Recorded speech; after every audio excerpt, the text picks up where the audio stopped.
الحمد لله الذي هدانا لهذا وما كنا لنهتدي لولا أن هدانا الله أشهد أن لا إله إلا الله وأشهد أن محمدا عبده ورسوله الداعي إلى رضوانه المبعوث رحمة للعالمين سبحانك لا علم لنا إلا ما علمتنا إنك أنت العليم الحكيم اللهم آت نفوسنا تقواها وزكها أنت خير من زكاها أنت وليها ومولاها اللهم علمنا ما ينفعنا وانفعنا بما علمتنا فيا عباد الله أوصيكم ونفسي بتقوى الله فقد قال الله تعالى في كتابه العزيز بعد أعوذ بالله من الشيطان الرجيم يا أيها الذين آمنوا اتقوا الله حق تقاته ولا تموتن إلا وأنتم مسلمون وقال وإنك لعلى خلق عظيم صدق الله العظيم أما بعد. Hadirin jemaah salat Jumat yang dirahmati dan dimuliakan oleh Allah Subhanahu wa taala. Duduknya kita di tempat yang mulia ini merupakan sebuah nikmat yang besar. Seorang imam besar bernama Hasan Al-Basri pernah ditanya tentang mengapa dirinya mampu untuk berlaku zuhud di dunia ini. Maka jawabannya, di antara jawabannya yang sangat-sangat menarik dan perlu untuk kita teladani adalah bahwa karena saya tahu perjalanan di dunia ini hanya sebentar dan bekal saya masih kurang. Perjalanan kita masih panjang tentunya. Dia mengatakan karena mati tidak harus menunggu tua. Mati tidak harus menunggu orang sakit. Maka duduknya kita di sini adalah bentuk panggilan iman yang ada dalam hati kita untuk menghadiri panggilan Allah Subhanahu wa taala. Bukan perkara sehat, juga bukan perkara sempat atau tidak sempat, juga bukan perkara orang berilmu atau tidak berilmu, tetapi perkara ada hidayah atau taufik dalam diri kita atau tidak. Kalau sehat, maka banyak orang yang sehat, tapi Allah tidak mampukan untuk duduk bermajelis. Kalau sempat, juga banyak orang yang sempat, tapi Allah tidak mampukan juga untuk duduk bermajelis. Maka hal yang patut kita syukuri di saat kita bangun di pagi hari adalah bangunnya kita dalam keadaan diberikan hidayah oleh Allah Subhanahu wa taala. Maka bersyukur hari ini kita bisa dikumpulkan. Berselawat kepada Nabi Muhammad SAW. Allahumma salli ala Muhammad wa ala ali Muhammad. Mudah-mudahan kita termasuk hamba-hamba yang mampu meneladani Rasulullah sallallahu alaihi wasallam.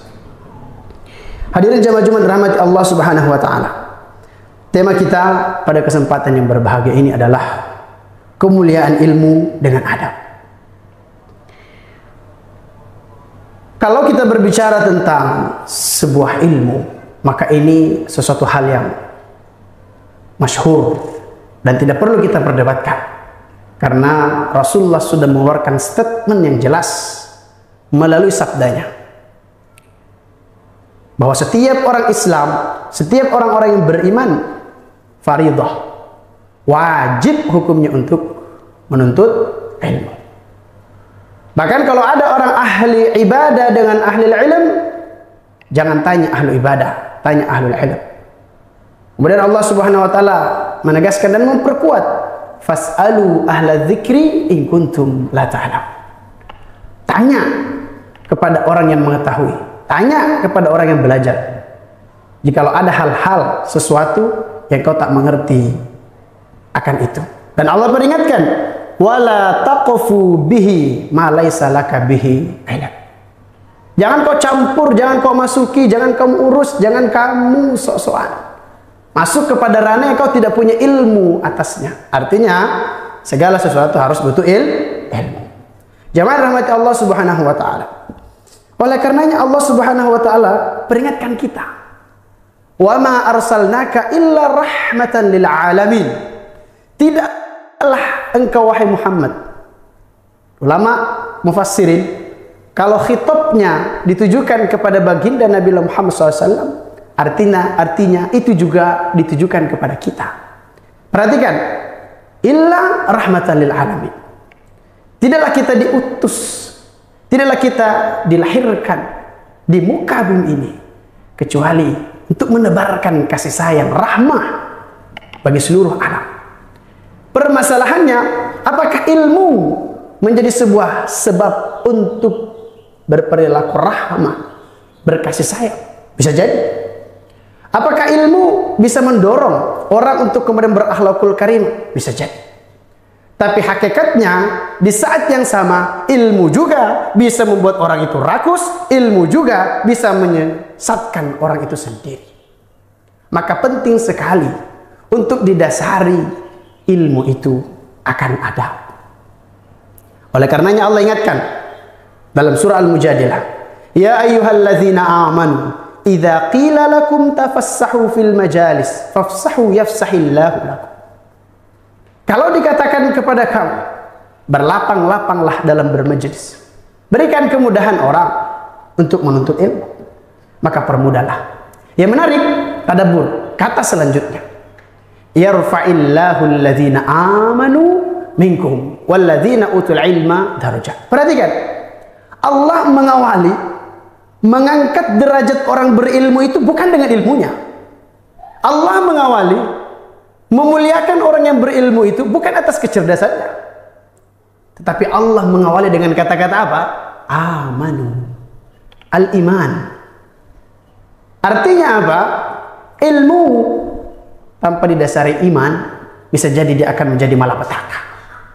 Tetapi ilmu yang didasari dengan iman itu akan menjadi siratal mustaqim, jalan yang lurus menuju dan menggapai ridhonya Allah Subhanahu wa taala.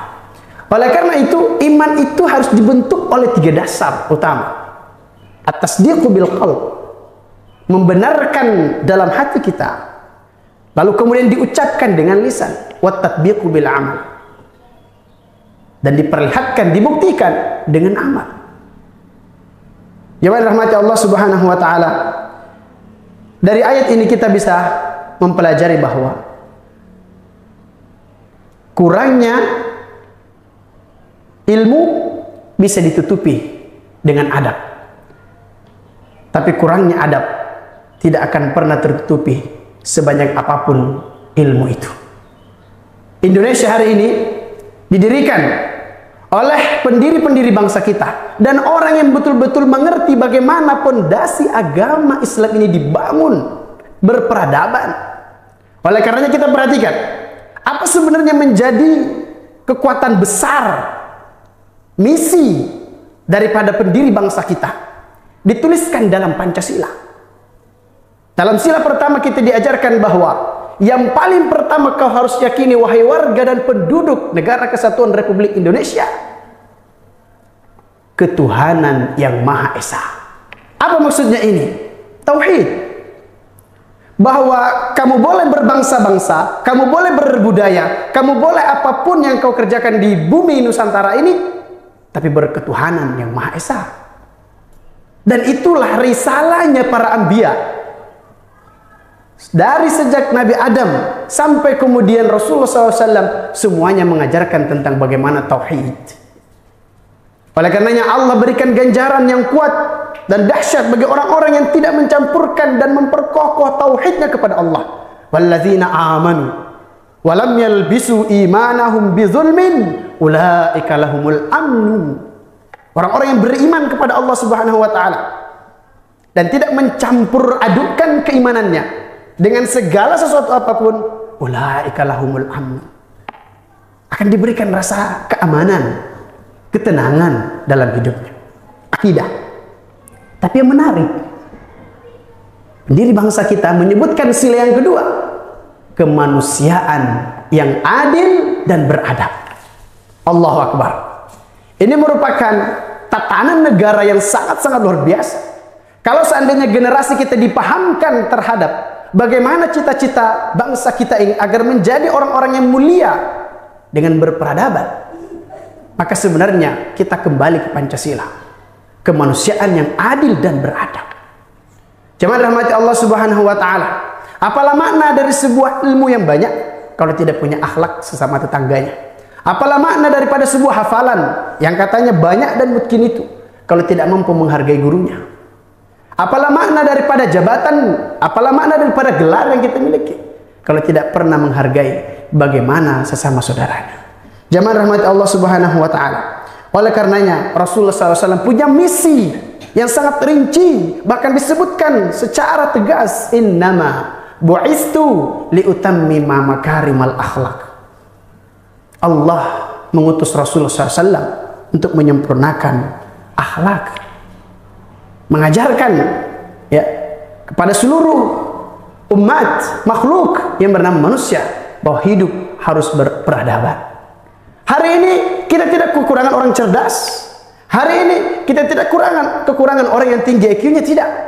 Bahkan hari ini kita punya banyak calon-calon generasi dai dakwah fisabilillah. Banyak. Kita punya banyak lulusan dari Timur Tengah. Ilmu agamanya sangat luar biasa. Tapi permasalahannya, mengapa umat Islam masih diporak-porandakan dan tidak punya kekuatan? Karena dia masih mendahulukan akal daripada berperadaban. Merasa pintar, padahal jauh sebelum itu seorang ulama besar pernah memberikan peringatan kepada kita. Man kathura ilmuhu qalla inkaruhu. Siapa orang yang punya banyak ilmu, mesti dia akan sedikit mengingkari. Hari ini kita dipecah belah karena hanya persoalan kecil.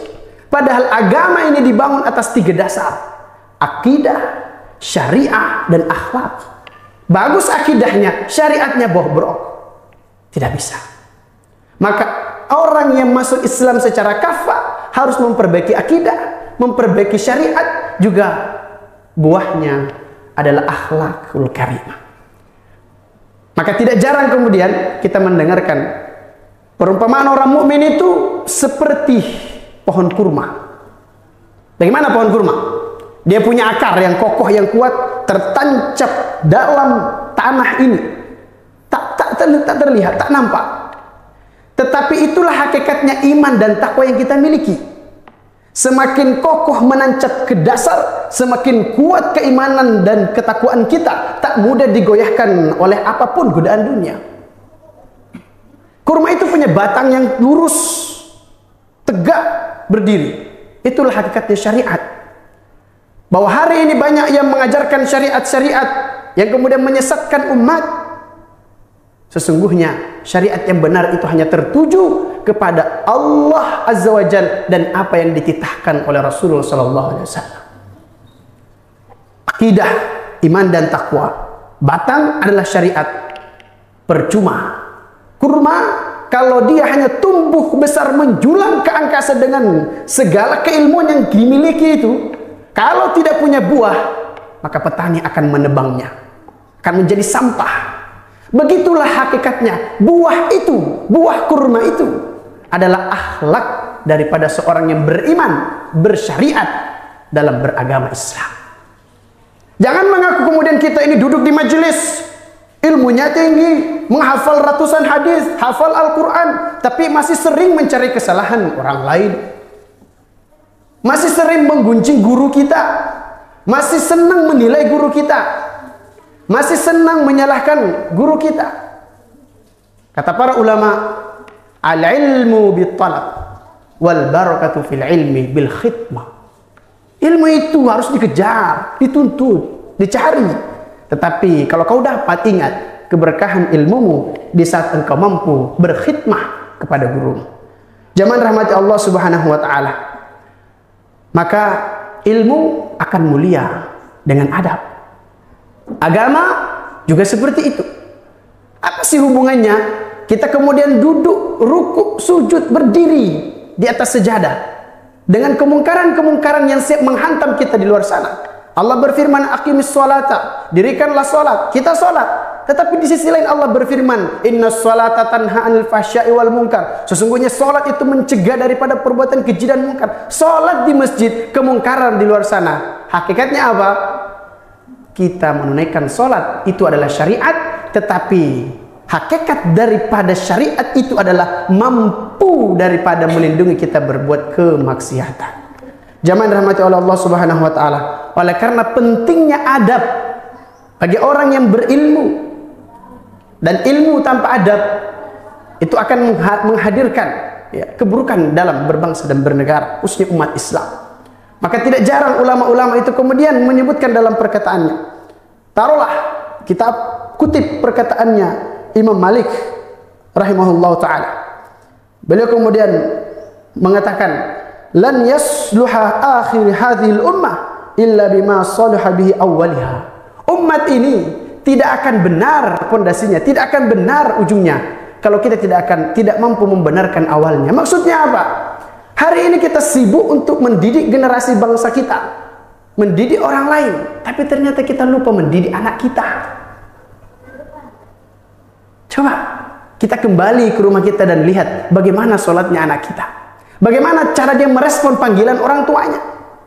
Ilmu yang kita miliki harus menjadi buah dalam rumah tangga kita.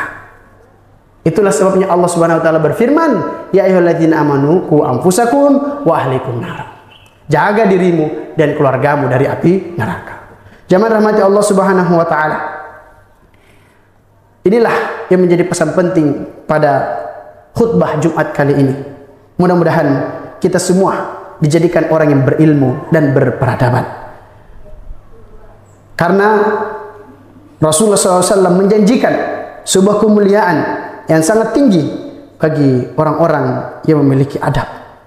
Rasulullah SAW bersabda, inna min ahabbakum ilayya wa aqrabikum minni majlisan yaumal qiyamah ahasinukum akhlaqa. Orang yang paling dekat nanti kedudukannya daripada aku adalah orang yang paling terbaik budi pekertinya, akhlaknya, tutur katanya.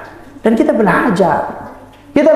Kalau akhlak ini kita terapkan dalam kehidupan sehari-hari kita, maka insya Allah guru akan menjadi mulia di mata santri-santrinya. Santri juga akan menjadi mulia di mata gurunya. Orang tua pun juga seperti itu, akan menjadi bangga melihat guru daripada anak-anak yang mendidik, mereka yang mendidik anak-anaknya. Jamaah rahmati Allah Subhanahu wa taala. Maka saya menutup dengan perkataan Imam Malik rahimahullah taala, man tafaqqaha wa lam yatasawwafa faqad tafassaqa wa man tasawwafa wa lam yatafaqqaha faqad tazandaqa wa man jama'a bainahuma faqad tahaqqaqa. Hari ini kita banyak orang alim. Hari ini kita banyak orang cerdas. Tapi ingat, kalau ilmu, kecerdasan tidak didasari dengan adab, maka akan menjadi malapetaka di tengah-tengah kebangkitan peradaban Islam. Itu sebabnya Imam Malik menasihati kita bahwa siapa orang man tafaqqaha wa lam yatasawwafa, yang belajar ilmu agama, faqih, wa lam yatasawwafa, tapi tidak bertasawuf, bagaimana mengelola hati, akhlak, sikap, cara pandang, faqad tafassaqa, sesungguhnya dia telah fasik. Dan ini akan menimbulkan pertikaian di tengah-tengah kesatuan negara kita yang penuh dengan cinta ini. Akhirnya saling menyalahkan. Yang satu merasa benar, yang satu merasa benar. Akhirnya kita tidak tahu kebenaran ada di mana. Kemudian beliau mengingatkan, wa man tasawwafa wa lam yatafaqqaha faqad tazandaqa. Tapi ada juga orang fokus ngurusin tasawuf, fokus ngurusin hati, ngurusin budi pekerti, sin penting akhlaknya bagus, gak penting ilmunya dari mana. Ini juga tidak benar. Faqad tazandaqa.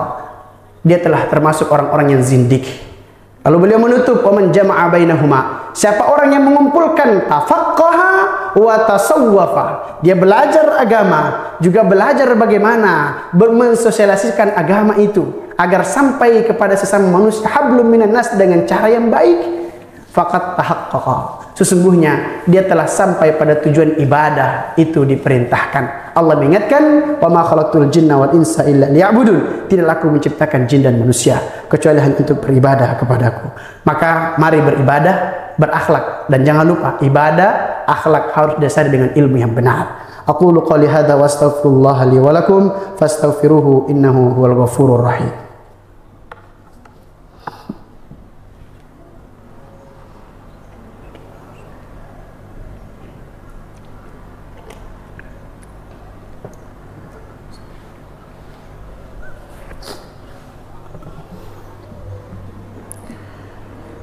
Innal hamdalillah nahmaduhu wa nasta'inuhu wa nastaghfiruhu wa na'udzu billahi min shururi anfusina wa min sayyiati a'malina may yahdihillahu fala mudilla lahu wa may yudlil fala hadiya lahu wa asyhadu an la ilaha illallah wahdahu la syarika lahu wa asyhadu anna sayyidana Muhammadan abduhu wa rasuluh. Allahumma shalli wa sallim ala sayyidina Muhammad as-sadiqil wa'dil amin wardallahu ma'an ummahatil mu'minin wa ali baitit tahirin wa anil khulafa'ir rasyidin Abi Bakar wa Umar wa Uthman wa Ali, amma ba'd.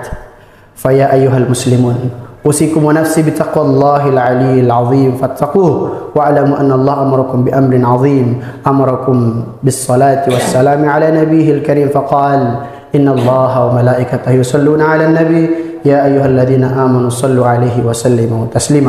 Allahumma salli ala sayyidina Muhammad wa ala ali sayyidina Muhammad kama sallaita ala sayyidina Ibrahim wa ala ali sayyidina Ibrahim wa barik ala sayyidina Muhammad wa ala ali sayyidina Muhammad kama barakta ala sayyidina Ibrahim wa ala ali sayyidina Ibrahim fil alamin innaka Hamidum Majid. Allahumma ighfir lil mu'minina wal mu'minat wal muslimina wal muslimat al ahya'i minhum wal amwat. Allahumma izzal islam wal muslimin وأذل الشرك والمشركين وانصر عبادك الموحدين وانصر من نصر الدين واخذل من خذل المسلمين ودمر أعداء الدين وعلى كلماتك إلى يوم الدين. اللهم ارفع عنا البلاء والوباء والزلازل والمحن وسوء الفتن والمحن ما ظهر منها وما بطن عن بلدنا إندونيسيا خاصة وسائر البلدان المسلمين عامة يا رب العالمين. ربنا آتنا في الدنيا حسنة وفي الآخرة حسنة وقنا عذاب النار. ربنا ظلمنا أنفسنا وإن لم تغفر لنا وترحمنا لنكونن من الخاسرين. إن الله يأمركم بالعدل والإحسان وإيتاء ذي القربى وينهى عن الفحشاء والمنكر والبغي يعظكم لعلكم تذكرون. فاذكروا الله العظيم يذكركم واشكروه على نعمه يزدكم واسألوه من فضله يعطكم واتقوه يجعل لكم من أمركم مخرجا ولذكر الله أكبر. بالصلاة.